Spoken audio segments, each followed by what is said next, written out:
Elliot Keck joins me now. He's Head of Campaigns at the Taxpayers Alliance. Elliot, good evening to you. Thank you so much for joining me again. Good evening, great to be here. I hope you're moral and virtuous and married. No, I try my best. Listen, that's what grinded my bones in reading this. But I'm sure from the Taxpayers Alliance, the other thing is that am I responsible for paying for somebody else's marriage?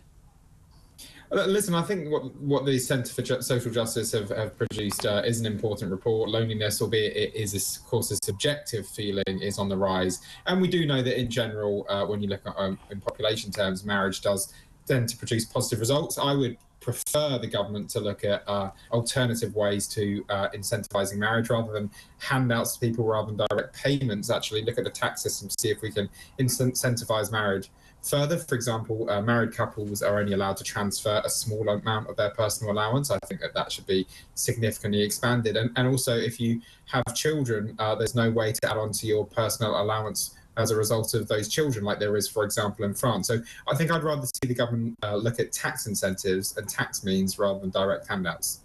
But I also do not understand why we need to incentivise marriage. If people love each other, they get married. If they don't, or if they love each other, they might live together. If they don't get married. Why are we about fixing people's? We're not run by the Bible anymore. Why are we incentivising marriage anyway? I mean, surely that is down to the individual. Fewer people are deciding to get married. Maybe fewer people are meeting people they want to spend the rest of their lives with.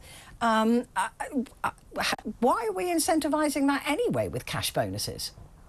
I mean, it is interesting on the marriage statistics. I mean, you're right that in general there has been quite a significant decline, a decline of around half of the number of people getting married every year in the last 50 years. Actually, in the last few years, we have seen that start to recover. We've seen the number of people getting married start to increase and the number of people getting divorced start to decrease. Perhaps as people choose to get married later in life, they're picking the right person rather than getting married in their early 20s or even late teens, when you're potentially more likely to make a mistake. Listen, it is a really complex question as to what extent the government should be encouraging or incentivising different behaviours. But ultimately, if they are going to do so, I'd like to see it done through the tax system and through tax exemptions rather than through the subsidies, which can be very costly and administratively difficult to administer. But how much involvement do we want from government? I mean, I know that they want us to be completely like babies and dependent on them, so we'll do what we're told.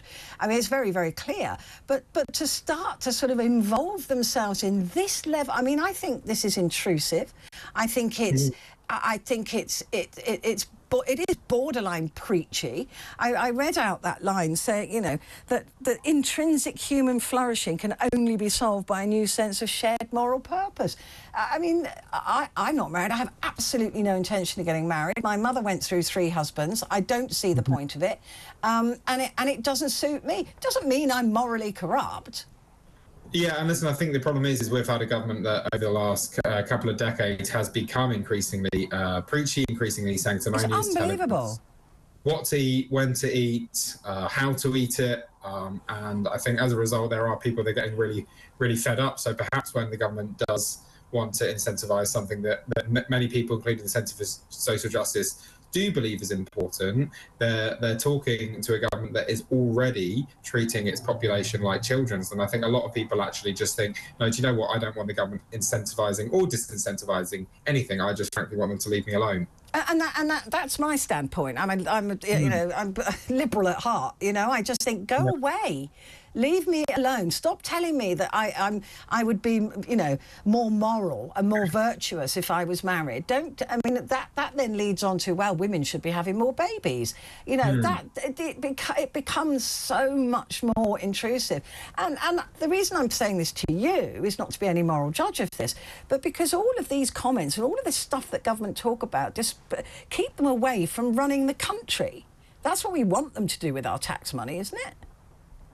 Well, yeah, absolutely. And the problem is if you have a government that is unwilling to get serious on spending, then it can't do anything about taxation. And if it can't do anything about taxation, it's not going to do anything about spending, it has little other to do than start banning things and start instructing people to do things, and that's a tool that unfortunately governments reach for time and time again.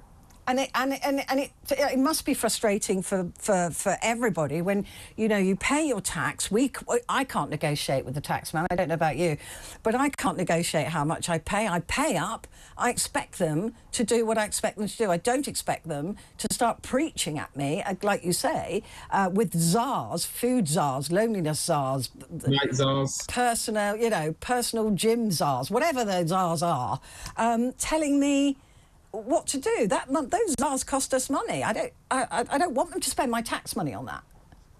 Yeah, absolutely. I mean, listen, Amy LeMay, of course, the night czar for London, someone who's achieved, as far as I can tell, next to nothing. She has a budget of about £200,000 a year. So, I mean, listen, you are right. Generally, we need to get away from a government that is preachy. We need to get away from a government that treats us like children. But nevertheless, I do, as I said, I do see some merits in the Centre for Social Justice's report, albeit, as I said, I do think it should be through the taxation system rather than through handouts.